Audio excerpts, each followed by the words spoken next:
Епархия Якутии при участии руководителя республики провела церемонию освящения восстановленной церкви в селе Русское Устье Алайховского района. В торжестве также приняли участие советник президента России Владимир Толстой вместе с делегацией Новгородской области во главе с вице-губернатором Александром Смирновым. Также приняли участие вице-премьер Якутии Александр Власов и председатель Илтумена Александр Жирков вместе с владыкой Романом и другими официальными лицами. После посещения Русского Устья делегация вылетела в поселок Чекурдах. Там состоялась рабочая встреча жителей с руководителем республики Егором Борисовым и министрами образования, ЖКХ, транспорта и представителем Минздрава. Выступающие рассказали собравшимся о перспективах развития поселка. Так, в Чекурдахе в следующем году будут построены школа, котельная, фельдшерско-акушерский пункт и новые жилые дома. После разговора с министрами жители озадачили своими проблемами и Егора Борисова. Я, допустим, мать 3 детей.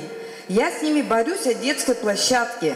Я когда первый раз обратилась в нашу местную мэрию, скажем, да, о том, что могу ли я возле дома, потому что наш переулок, очень много детей проживает.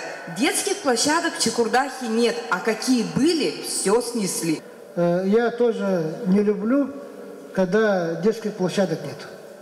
Поэтому, когда я вступил в должность президента, я настоял, хотя бы в столице республики появились детские площадки. И вот сегодня детских площадок в Якутске очень много. Я предлагаю такой вариант. Я сейчас даю районным центрам по 5 миллионов рублей. Вы получили эти деньги? Администрации местные получили? Есть 5 миллионов получили? Да, вот министр финансов подтверждает. Добавим, что часть денег, выделенных по программе благоустройства территорий, Егор Борисов рекомендовал использовать на строительство игровых площадок для детей поселка Чекурдах.